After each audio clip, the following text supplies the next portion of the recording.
Well, my birthday was yesterday.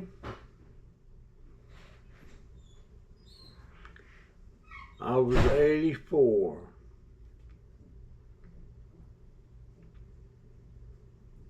So actually now, this is day one of my 85th year. My brother always used to remind me of that every time I had a birthday.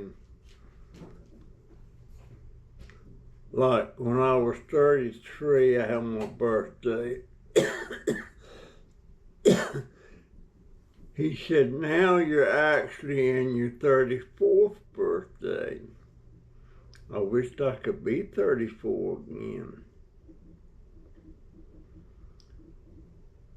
But I am in my 85th year. When you say, ask me how old I am, I say I'm 84. Well, I was 84 yesterday. Now, on day one of my 85th year. Does that make sense? Think about it. Also,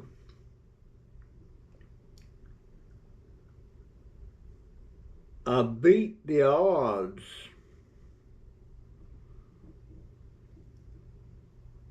The life expectancy in the United States of a male is 77 years old. So 77, 78, 79, yeah, 78, 79, 80, 81, 82, 83. I'm 6 years beyond that. So I've beat the odds so far by 6 years. Which in my mind, that means I could go any day. Then again, I might get into my 90s. I feel like I'll get into my 90s.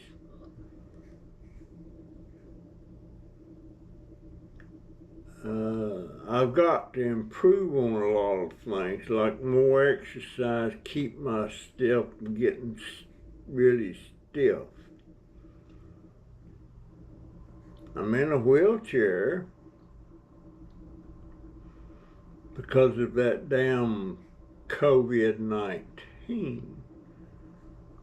I walked into the hospital. I come out of the hospital in a wheelchair. Went to rehab. They didn't do hardly anything for me. And I've been in rehab 3 times now. Still can't walk. I can hobble a little bit. But the risk of me falling is really great.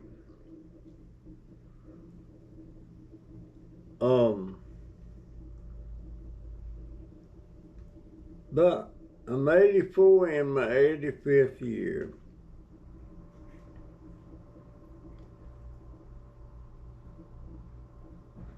Some people say, are you afraid you're going to die? Well, I'm not afraid I'm going to die. The fact is, I'm going to die. The fact is, we all are going to die at some point. The big proportion of the people will make it to old age. I say old age hits you when you're about 65 to 70 years old. That's what I consider old age. I got a subscriber, my friend Ted, and I swear I don't know how to pronounce his name. I don't know. But Ted is the same. Well, he's 83, going on 84. So me and him's got one thing in common. We beat the odds. But am I afraid to die? No. The only thing that bothers me about dying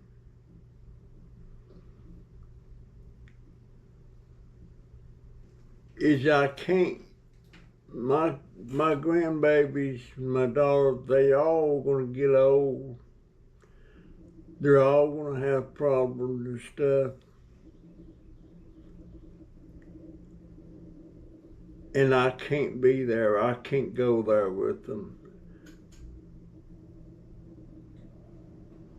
I wish I could go with them.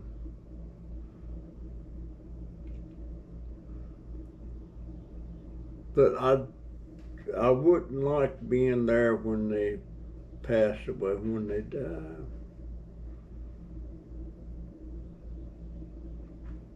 I would especially like to be there with my oldest grandson, Donovan.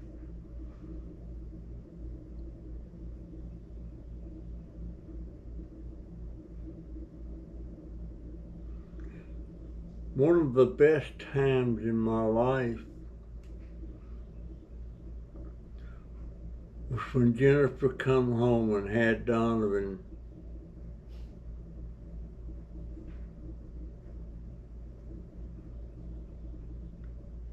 And you know what? Right now I'm having a senior block. I can't remember the year he was born.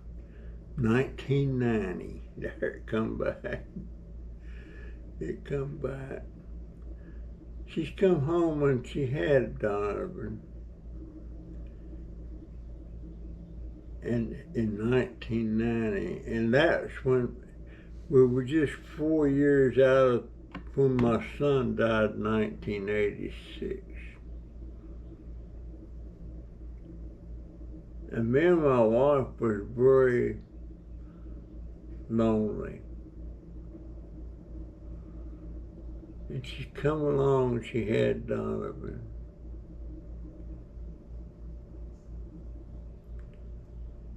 And when she come home and told her she's pregnant, then I was standing in her bedroom door,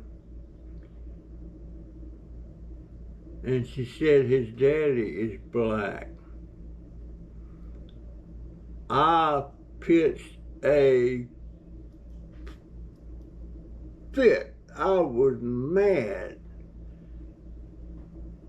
And I started hitting her wall with my fist right there in the door. I even knocked the wall in, holding the wall, telling her she had to have an abortion. I was mad. And then a couple of weeks later,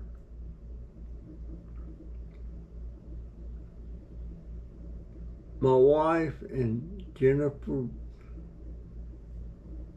was planning on her having an abortion.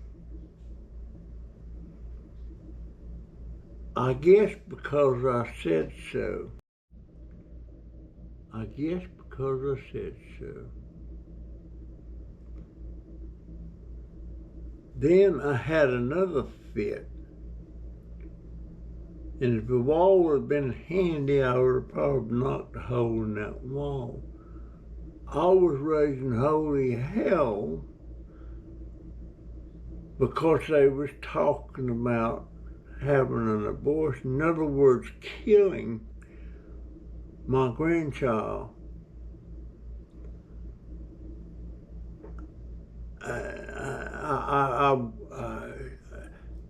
no way was I going to go along with him having an abortion. I don't believe in abortions. Now, certain circumstances, yeah. But for the most part, I do not believe in it. I don't care what color that baby was going to be. So she went on to term and had Donovan. Then she went back to school and left Donovan with us. We were thrilled. I loved that boy from the first time I loved him before I ever saw him. I still love him. And now he takes care of me. He puts my socks on, he changes my socks. He helps me dress, get undressed if I need it. He helped me with the bath. He helped me with bandages on my leg and everything. But the best memories in my life that I have now is those 18 or 19 years. Well, he's now 35. Best years of my life. He joined the Boy Scouts when he was in the first grade. He was a Cub Scout. And he was in the Boy Scouts for 14 years. And I joined the Boy Scouts as a assistant leader and stuff. And I was there with him for all those 14 years. Got a lot of good memories, and I should have had a lot of good memories with my son, but I didn't do stuff with my son like I did Donovan, which I really regret.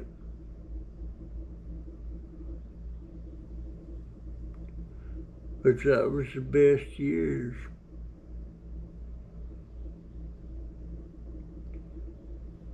But I'm in my 85th year. The biggest thing I'm going to regret, if I can regret after I'm dead, is I don't have anything. I don't have a house. I had a house, but I don't have it now. I don't have a lump sum of money or anything to leave my daughter and my grandsons to make life a little easier for them. I don't have nothing to give them. Right now, at least I have that $750 a month Social Security that she has, that she uses. And no, some people think she was taking advantage of me by taking all of my Social Security. Well, she's taking all of it because that's not enough. She actually needs more. Now, back when she become head of the house and everything, she was taking $600 a month of my well, she was getting, she wasn't taking it. She was getting $600 a month from my Social Security. And I was keeping $150 a month from whatever I wanted to do with. And things just got tighter and tighter, and it's wound up, I get zero.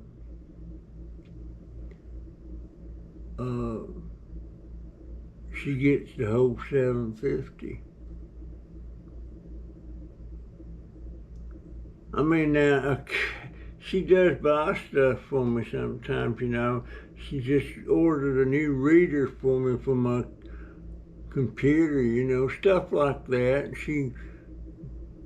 Sometimes she gives me $20. Sometimes she just gives me stuff, you know. She come in here yesterday on my birthday, give me this brand new t-shirt along with 3 other colors, 2 new pair of pants, and 5 new pair of diabetic socks. You know, that her and Joey give me that for my birthday present. And that birthday cake.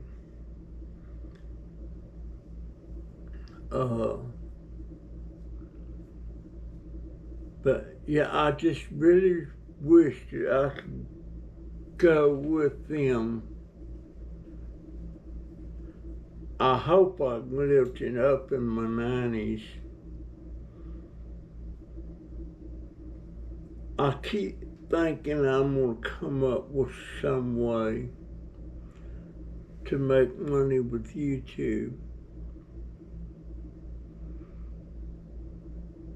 to where I could really help her have something for her, you know, that I could say for her that she could get when I die.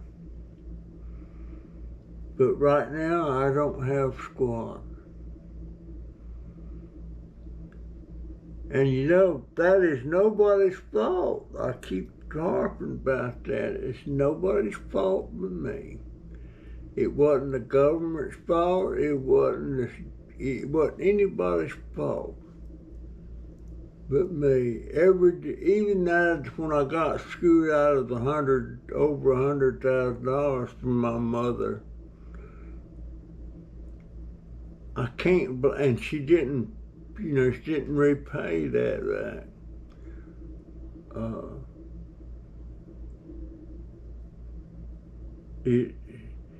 Because it was me that let her get in that position where she could do that. And if I really thought about it when I sold her this business I had, and if I just sit down and said, Russell, do you really think she can handle that? I would have probably said, no, she can't handle it. So why in the world would I sell it to her when I know she's not going to pay me back? It's my fault. Got screwed out of that money. And there was another time we invested a bunch of money into an investment, a land investment. Turns out that was a scam. So, but I made it. Now I'm not gonna say we made, because my wife, she didn't want to do it. I wanted to do it. I made the decision. So it's pretty much my fault that I'm in the situation I'm in. And it's nobody's fault but my own. And me and my wife, pretty much everything we did, it was me making the decisions.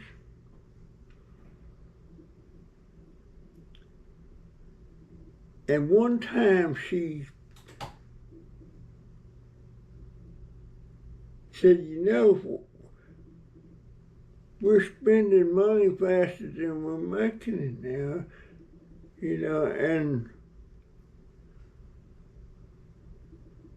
I said, honey, it ain't like we couldn't lay our hands right now. We could lay our hands on over $100,000 in cash.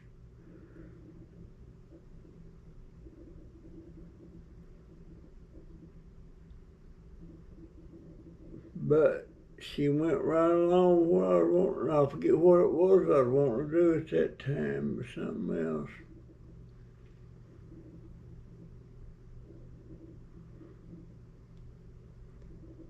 And the one of the worst things I got was a dadgum swimming pool. And I don't mean one of them things, them portable things you set up in your yard and all that stuff. I mean a regular, in the ground gunite or concrete pool, the tile and all that stuff, and a little hot tub on the corner of it there. It was nice, but we really didn't need that. At the time, I forget now how many thousands of dollars I got that pool. Now it's still sitting over there in the yard where my house is burnt down. Sitting in the yard full of green water. It's probably a wildlife habitat now.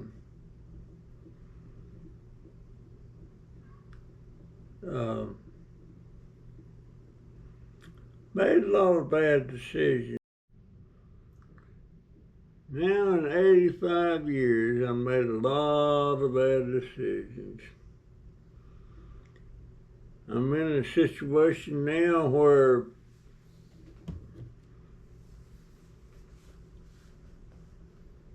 I'm thankful for every little scrap that somebody sends me, my subscribers and stuff. They send me stuff occasionally, and that stuff's so important to me. Especially the help with the groceries and finances they send me.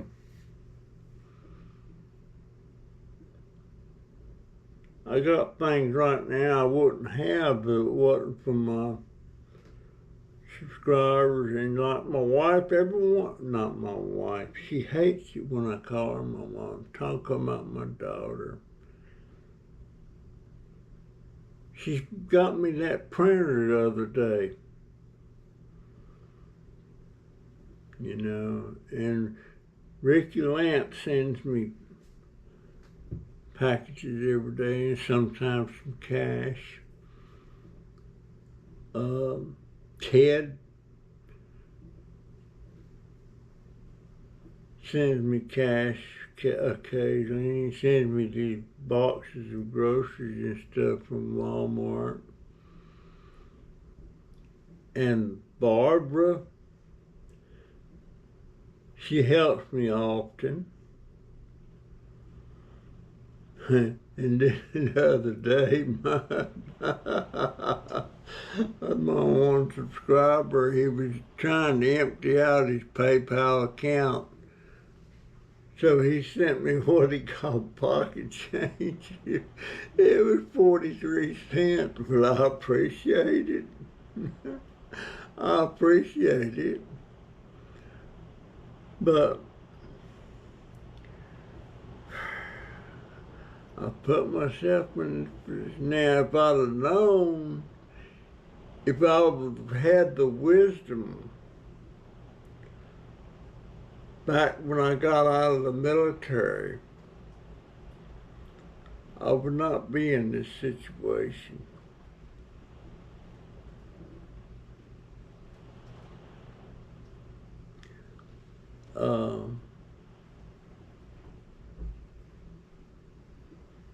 It all goes back to when the first time I ever bought any stock in my life was with Walmart, $1,000 worth. If I'd have left it alone, I would be a millionaire several times over right now. But oh no, all I knew was I bought this stock way back when the first time Walmart went public, I bought stock. And 6 months later, that stock was worth $1,500. And I went nuts. I was tickled. I just made $500 for nothing. And I went and sold it just because it made $500. Well, that same $1,000 ever left alone would have been worth millions several times over. But I dropped the ball on that. I dropped the ball on Clayton Marcus. I dropped the ball on Dell Computer stock. And there was other things I can't recall right now, but I dropped the ball several times. Yes, I did. Plus, if I had it all to do over again, I would never start a business, to go in business for myself and get that. At the time, I thought you could get rich when you're running your own business, but it didn't happen. It could have happened, but it didn't happen. There again, it falls right back on me.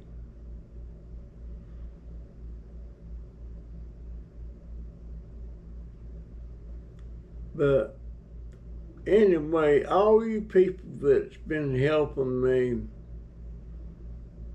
on YouTube, I had a family in Australia about 2 years ago sent me $100. I didn't even know they were watching my channel. I had this family in Holland sent me 50 euros, worth about $70. But I can't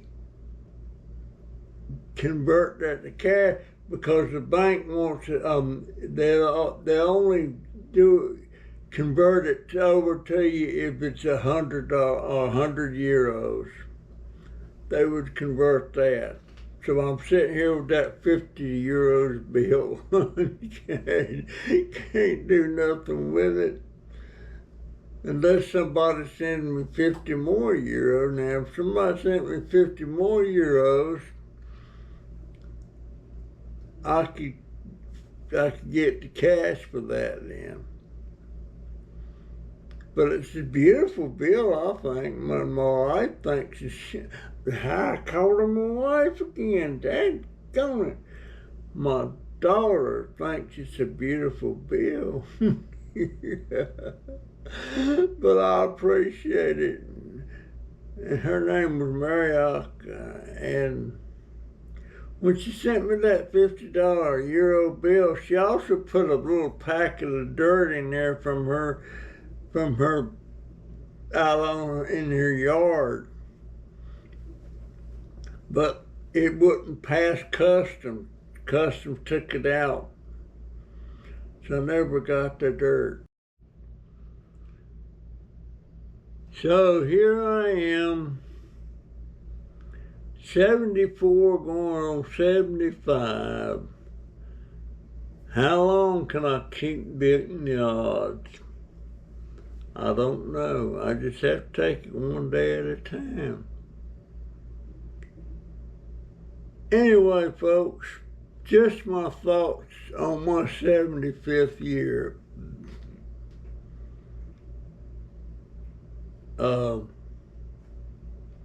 appreciate all my subscribers. I wish I had a whole lot more. The only thing about getting thousands and thousands of subscribers is I wouldn't be able to get on a personal level with them like I am with the few I've got now.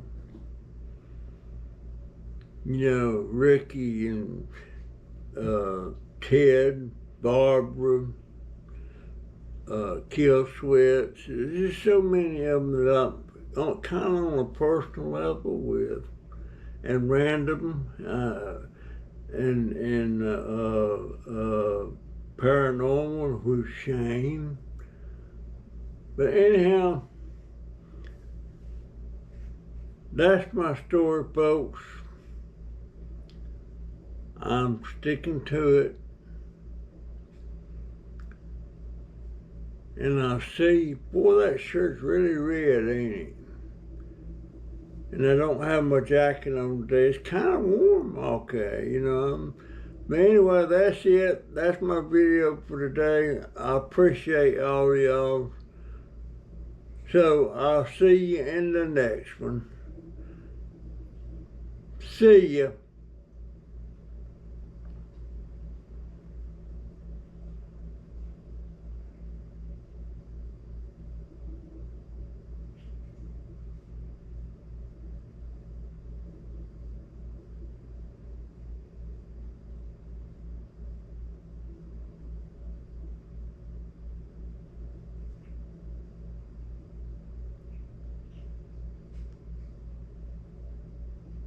GoPro, stop recording.